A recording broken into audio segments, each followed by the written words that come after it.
মুসা আলাইহিস সালাম।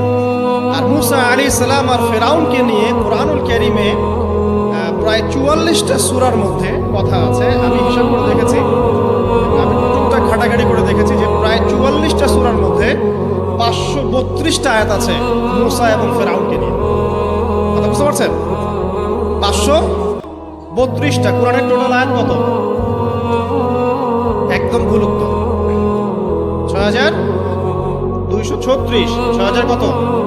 236। মতবিরোধ আছে, তবে 6236টা আয়াতের পক্ষে শক্ত দলিল আছে। তো এটাকে পার্সেন্টেজ দিয়ে করবেন, যারা ম্যাথামেটিক্স পারেন তারা তো খুব সহজেই পারবেন। তো পার্সেন্টেজ করলে দেখবেন যে 8.53% আয়াত মুসা এবং ফেরাউনকে নিয়ে। 100%-এর মধ্যে প্রায় 8.5 বা 9% আয়াত কাকে নিয়ে? মুসা এবং ফেরাউনকে নিয়ে। এমনি এমনি তো আল্লাহ পাক এই কাজটা করবেন না নিঃসন্দেহে। এই ঘটনার মধ্যে যে শিক্ষাগুলো আছে এটা আমাদের জন্য সবচেয়ে বেশি ইম্পর্টেন্ট। এই জন্য এত বেশি আয়াত নাজিল করা হয়েছে। কোরআনের যে কোনো সূরা খুলবেন দেখবেন মুসা আর ফেরাউন, মুসা আর ফেরাউন। কি কারণ? এমনি এমনি নিঃসন্দেহে শেষ জামানে আমরা যারা বাস করব তাদের জন্য এই ঘটনার মধ্যে বিশাল কিছু শিক্ষা আছে। শিক্ষাগুলো আমরা ইনশাআল্লাহ আজকে জানব। তো এখন মুসা আলাইহিস সালাম এই ফেরাউনের যুগে জন্ম লাভ করলেন। তবে ফেরাউনকে জ্যোতিষীরা বলেছিল আগেই যে ওই শাম দেশ থেকে একটা আগুন আসছে যে তোমার সিংহাসনকে পুড়িয়ে ফেলবে। এর ফলশ্রুতিতে ফেরাউন যেটা করলো, সমস্ত পুত্র সন্তান যারা হতো এদেরকে তারা জবাই করে হত্যা করলো। যখন জনগণ বললো যে কাজটা খুব খারাপ, প্রতিবাদ শুরু হলো, তখন 1 বছর গ্যাপ দেওয়া শুরু করলো। 1 বছর মারবে, আরেক বছর রাখবে, আরেক বছর মারবে, আরেক বছর রাখবে। যেই বছর মারলো না সেই বছর জন্ম লাভ করলো মুসা আলাইহিস সালামের ভাই হারুন আলাইহিস সালাম। ঠিক আছে, উনিও কিন্তু নবী ছিলেন। আচ্ছা, আর যে বছর মারার কথা সেই বছর জন্ম লাভ করলেন মুসা আলাইহিস সালাম। এখন আমি খুব শর্ট করে বলছি, অনেক ডিটেলস বলতে গেলে 3টা বেজে যাবে আজকে, আসর হইতে পারে। এখন যে বছর মারার কথা সেই বছর জন্ম লাভ করলেন মুসা আলাইহিস সালাম। এখন মুসা আলাইহিস সালামের মা কিন্তু তখন খুব শঙ্কিত, ফেরাউন তার সন্তানকে হত্যা করবে। আল্লাহ রাব্বুল আলামিন কোরআনের মধ্যে বলেছেন সূরা কাসাসের মধ্যে। কোন সূরা? সূরা কাসাস। আমি 2টা সূরার নাম বলছি, আজকে বাসায় গিয়ে পড়বেন। এই 2টা সূরার মধ্যে সবচেয়ে বেশি হিস্ট্রি আছে মুসা এবং ফেরাউন এই বিষয়টার উপর। একটা সূরার নাম হচ্ছে সূরা তাহা, এখানে সুন্দর করে ধারাবাহিকভাবে গল্পটা দেওয়া আছে। একটা সূরা হচ্ছে সূরা কাসাস, এই দুটো অর্থ সহ। তো মুসা আলাইহিস সালামের মায়ের হৃদয়টা খুব শঙ্কিত ছিল যে তার সন্তানকে হত্যা করে ফেলা হবে। আল্লাহ রাব্বুল আলামিন বলছেন যে আমি তার কলবে ইলহাম করলাম।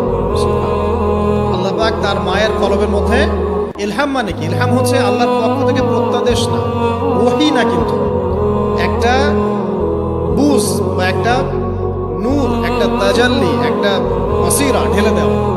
এটা কিন্তু নবুয়ত না, একটা কাজের চেতনা বা দৃঢ়তা আল্লাহর পক্ষ থেকে ঢেলে দেয়। তার মায়ের কলবের মধ্যে আল্লাহ রাব্বুল আলামিন ইলহাম করলেন যে তুমি তোমার সন্তানটাকে সিন্ধুকের মধ্যে ভরে ভাসিয়ে দাও। এখন তার মায়ের কলব, তার মায়ের হৃদয় ছটফট করতে লাগলো, কারণ কোনো মাই তো চাইবে না তার সন্তানকে এভাবে ভাসিয়ে দিতে। আল্লাহ পাক বলছেন যদি না আমি তার হৃদয়টাকে শক্ত করতাম তাহলে সে বিচলিত হয়ে পড়ত। আল্লাহ পাক তার হৃদয়টাকে শক্ত করলেন, সে বিচলিত হলো না, সন্তানকে ভাসিয়ে দিল। এবার সন্তান ভাসতে ভাসতে ভাসতে কোথায় যাচ্ছে? যেখানে ফেরাউনের স্ত্রী গোসল করছে। কথা কি বুঝতে পারছেন? খুব চমৎকার হিস্ট্রি কিন্তু গল্পটা। এবং গল্প মানে এখানে আসলে গাল গল্প না, এগুলো সত্য ঘটনা। এক একটা বর্ণ তেমন সত্য যেমন সূর্য দিক থেকে পশ্চিমে ডোবে, এটা যেমন সত্য, এর এক একটা বর্ণ সত্য। এগুলো কোনো গাল গল্প নয়। এবার ফেরাউনের স্ত্রী আসিয়া সে সিন্দুক পেয়েছে। মুসা আলাইহিস সালামকে আল্লাহ পাক বলছেন যে আমি মুসা আলাইহিস সালামের চেহারার মধ্যে মুহাব্বত বা ভালোবাসা ঢেলে দিয়েছি। তার চেহারা যেই দেখতো তাকে ভালোবাসতো, বুঝছেন? ভালোবাসা ঢেলে দিয়েছে। এবার ফেরাউনের স্ত্রী আসিয়া, এখানে আসিয়া না, অন্য একজন স্ত্রী হতো, তিনি বলছেন যে ফেরাউনকে বলছেন যে একে আমরা আমাদের কাছে রেখে দিই, হয়তোবা সে আমাদের উপকারে আসবে, অথবা তাকে আমরা সন্তান হিসেবে গ্রহণ করতে পারি। লা তাকতুলুহু, তাকে হত্যা করো। আসা আন ইয়ানফা'না আও নাত্তাখিযাহু ওয়ালাদা, এরকম করে আল্লাহ পাক বলেছেন। তো ফেরাউন তার স্ত্রীর কথা শুনলো এবং তাকে না হত্যা করে রেখে দিল। আর আল্লাহ রাব্বুল আলামিনের কি কৌশল, ওয়া মাকারু ওয়া মাকারাল্লাহ, যেই মূসাকে হত্যা করার জন্য বছরের পর বছর হাজার হাজার শিশুকে হত্যা করা হয়েছে, সংখ্যাটা লাখ লাখও হতে পারে, সেই মূসা আলাইহিস সালামকে আল্লাহ পাক ফেরাউনের ঘরেই লালন পালন করতে লাগলেন।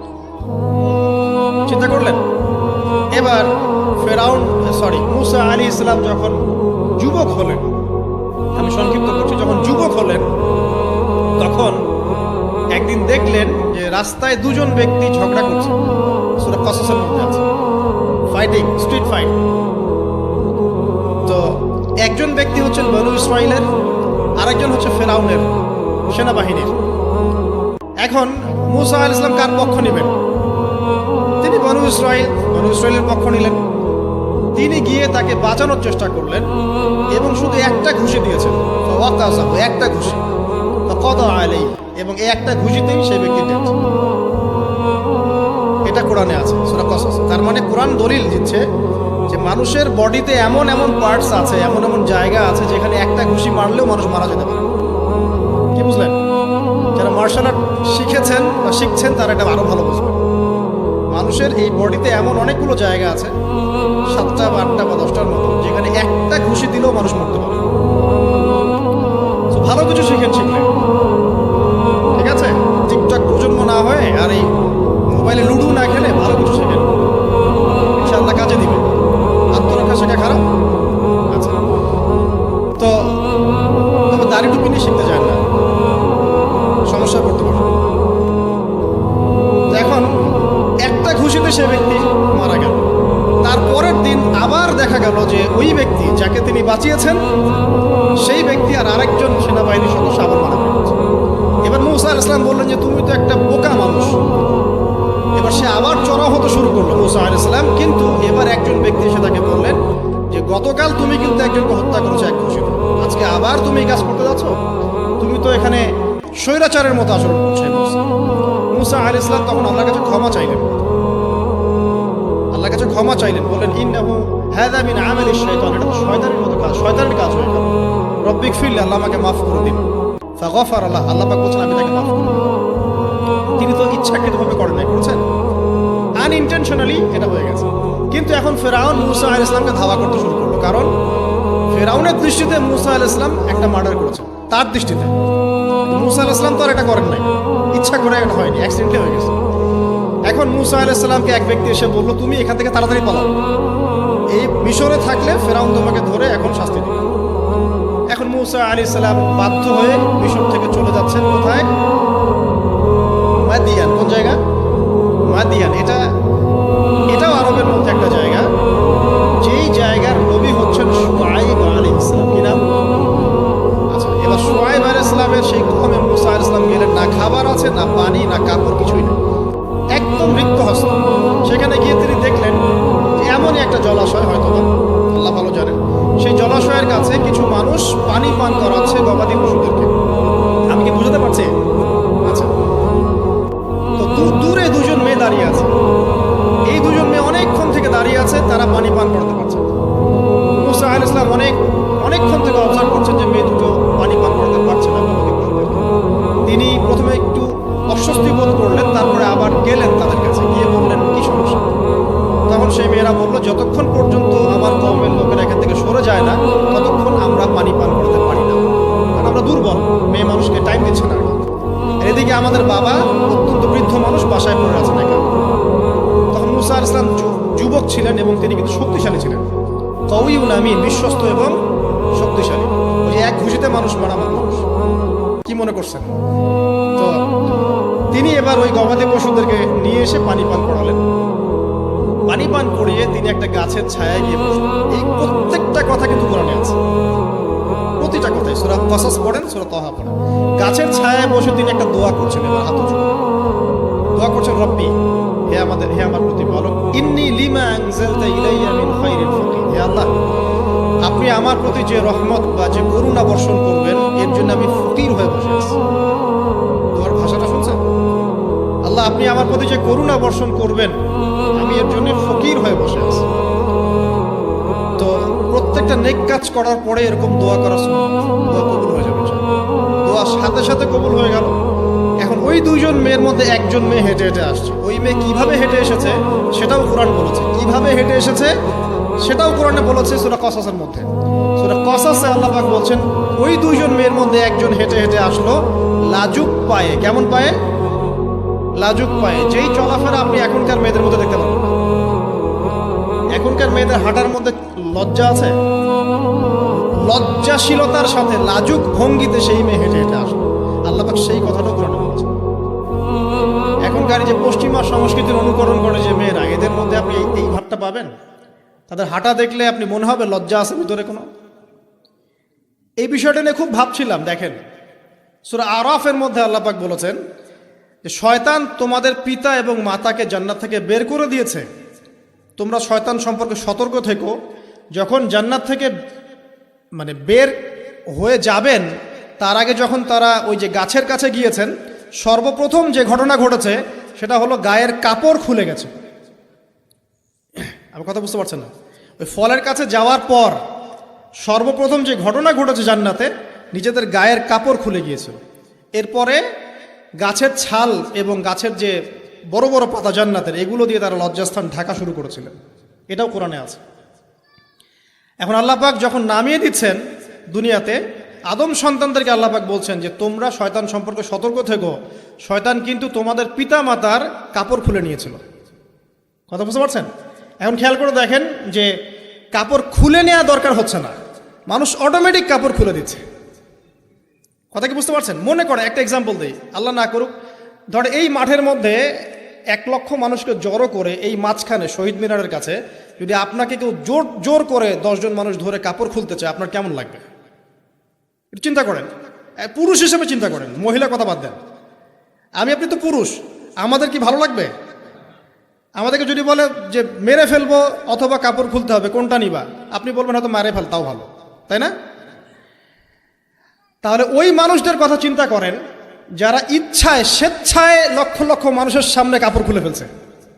কেউ বাধ্য করছে না, কোনোভাবেই কেউ বাধ্য করছে না, নিজের ইচ্ছায় পুরুষ না নারী কাপড় খুলে ফেলছে। মিউজিক ইন্ডাস্ট্রি বলেন, ফিল্ম ইন্ডাস্ট্রি বলেন, এই যে এখনকার যে শোজগুলো বলেন, হাওয়ায় তো মারতেছে দেশ এখন, তাই না? তো এই যে বিষয়গুলো দেখছেন, গেট আপ, ড্রেস কোড, মানুষ কি এটাকে জোর করে খুলে নিয়েছে গা থেকে?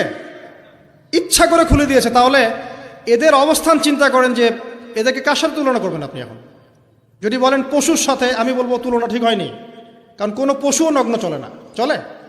কোনো পশু নগ্ন চলে না। তুলনা একটা জাতির সাথে করতে পারেন। ওই যে ব্রাজিলের আমাজন জঙ্গল আছে, ওখানে দেখবেন কিছু কবিলা আছে যারা সমাজ থেকে টোটালি ডিটাচড, জানে না কাপড় কেমন করে পরতে হয়, সভ্যতা কি, সংস্কৃতি কি, ন্যায় কোনটা অন্যায় কোনটা। ওদের গেট আপগুলো দেখবেন, এদের গেট আপগুলো দেখবেন সেম। তাহলে এদের আদর্শ কোথায়? আল্লাহ পাক সূরা আরাফে বলছেন শয়তান থেকে সতর্ক থেকো, তোমাদের পিতা মাতার কিন্তু তারা কাপড় খুলে ফেলেছিল শয়তান, তোমাদের কাপড় যেন শয়তান খুলতে না পারে, আল্লাহ পাক সতর্ক করেছেন। আর এখন আপনি খেয়াল করে দেখবেন, জোর করে না, স্বেচ্ছায় মানুষ কাপড় খুলে ফেলছে, এবং তারা পুরুষ না নারী। তো যে জায়গায় আসছিলাম, ওই মেয়ের হেঁটে আসাটা আল্লাহ রাব্বুল আলামিন ব্যাখ্যা করেছেন। সেই মেয়ে, 2 জন মেয়ের 1 জন মেয়ে হেঁটে হেঁটে আসছে মূসা আলাইহিস সালামের কাছে লাজুক ভঙ্গিতে, লজ্জায় মুখ নত করে, লজ্জাশীলতার সাথে এসে বলছেন যে আমার বাবা আপনাকে ডাকছে। তার বাবাকে শুআয়ব আলাইহিস, আমার বাবা আপনাকে ডাকছে। এবার তিনি গেলেন শুআয়ব আলাইহিস সালামের কাছে, গিয়ে তার কিসসা বা কাহিনীটা বললেন। শুআয়ব আলাইহিস সালামও কিন্তু একজন নবী এবং জবরদস্ত নবী। বলে রাখি, শুআয়ব আলাইহিস সালামের কওম সর্বপ্রথম সেই কওম যাকে ভূমিকম্প দিয়ে ধ্বংস করা হয়েছিল। সর্বপ্রথম পৃথিবীতে ভূমিকম্প দিয়ে যে কওমকে ধ্বংস করে দেওয়া হয়েছে সেটা হচ্ছে শুআয়ব আলাইহিস সালামের কওম। আর 3টা বড় বড় ভূমিকম্প আমাদের সামনে অপেক্ষাও করছে শেষ জামানায়। 3টা হবেই, একটা পৃথিবীর পশ্চিম দিকে, একটা পৃথিবীর পূর্ব দিকে। আর পূর্ব দিক বলতে কিন্তু আমাদের দিক, Indonesia, Malaysia, Bangladesh, Pakistan, Sri Lanka, India, এই পুরো জায়গা হচ্ছে পূর্ব দিক। আর পশ্চিমা সভ্যতা তো বোঝেন পশ্চিম কোন দিকে। আর একটা হবে পৃথিবীর মাঝখানে। মাঝখান কোনটা? এই যে জাজিরাতুল আরব, এখানে একটা হবে। এটা হবেই, কোনো বিজ্ঞানী ঠেকাতে পারবে না। তো শুআয়ব আলাইহিস সালামের কওম সেই কওম যাকে ভূমিকম্প দিয়ে ধ্বংস করা হয়েছিল। তো তো এখন মূসা আলাইহিস সালাম তার কাছে গিয়ে তার ঘটনাগুলো বললেন। শুআয়ব আলাইহিস সালাম তাকে বললেন, ঠিক আছে, আমার মেয়ের একটা দাবি, আমার মেয়ে বলেছে যে তুমি হচ্ছ বিশ্বস্ত এবং শক্তিশালী, তোমাকে যেন আমি আমার কাজে নিয়োগ করি। আসলে মেয়ে বাবাকে ইঙ্গিত একটা মানে মনের ভাব ব্যক্ত করেছে আর কি। তখন তার বাবা সেই ভাবটা বুঝতে পেরেছেন। তিনি বলেছেন, ঠিক আছে, আমি আমার এই মেয়ের সাথে তোমাকে বিয়ে দিব। শর্ত কি? শর্ত হচ্ছে তোমাকে 8 বছর আমার এখানে কাজ করতে হবে। 8 বছর, কত বছর? 8 বছর কাজ করার বিনিময়ে আমি তোমাকে আমার মেয়ের সাথে বিয়ে দিচ্ছি। আর যদি তুমি চাও তাহলে 10 বছর পূর্ণ করতে পারো। তো মূসা আলাইহিস সালাম বলেন, ঠিক আছে, আমাদের মাঝে আল্লাহ পাক সাক্ষী হিসেবে যথেষ্ট। এবার সেখানে মূসা আলাইহিস সালাম তার সংসার শুরু করলেন। 10 বছর অতিবাহিত হলো। তারপরে এখন মিশরে ফিরে যাওয়ার পালা। মূসা আলাইহিস সালাম তার স্ত্রীকে নিয়ে কোথায় যাচ্ছেন এখন? মিশর, তার হোম টাউন, ঠিক আছে, মাদারল্যান্ড। কিন্তু যাত্রা পথে তুয়া উপত্যকায় বিভিন্ন কিতাবে এসেছে তার স্ত্রীর প্রসব বেদনা শুরু হয়। তখন তিনি আগুন তালাশ করতে থাকেন। আগুন তালাশ করতে করতে আস্তে আস্তে তিনি এমন একটা জায়গার দিকে চলে যান, তুয়া উপত্যকায়, যেখানে দেখেন যে গাছের উপর আগুন জ্বলছে। এবং তখন আগুনকে ফলো করতে করতে হঠাৎ তিনি এক গায়েবী আওয়াজ শুনতে পান।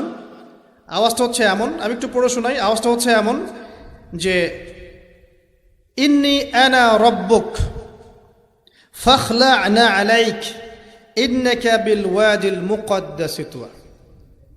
এই আওয়াজটা আল্লাহ পাকের। কার আওয়াজ? সুবহানাল্লাহ। আল্লাহ পাক মূসা আলাইহিস সালামের সাথে কথা বলছেন এই জায়গায়। আল্লাহ পাক বলছেন, নিশ্চয়ই আমি তোমার রব, তোমার জুতা খুলে ফেলো, কারণ তুমি একটা পবিত্র উপত্যকায় আছো। চিন্তা করতে পারেন? ওয়া আনা ইখতারতুকা, এবং আমি তোমাকে বাছাই করেছি হে মূসা, ফাসতামি' লিমা ইউহা, তুমি খুব মনোযোগ দিয়ে শোনো, আমি তোমার কাছে যা ওহী করছি এটা মনোযোগ দিয়ে শোনো। ইন্নানি আনা আল্লাহ, নিশ্চয়ই আমি আল্লাহ। আল্লাহ বলছেন, ইন্নানি আনা আল্লাহ, নিশ্চয়ই আমি আল্লাহ। লা ইলাহা ইল্লা আনা, আল্লাহ বলছেন আমি ছাড়া কোনো ইলাহ নেই। ফা'বুদনি, আমার ইবাদত করো। ওয়া আকিমিস সালাতা লিযিকরি, আমার স্মরণের জন্য সালাত কায়েম করো। ইন্নাস সাআতা লাআতিয়াতুন, নিশ্চয়ই কিয়ামত অবশ্যই আসবে। আকাদু উখফিহা, আমি এটাকে গোপন রেখেছি। লিতুজজা কুল্লু নাফসিন বিমা তাসআ, যাতে করে প্রত্যেক নফসকে তার প্রতিদান দেয়া যায়।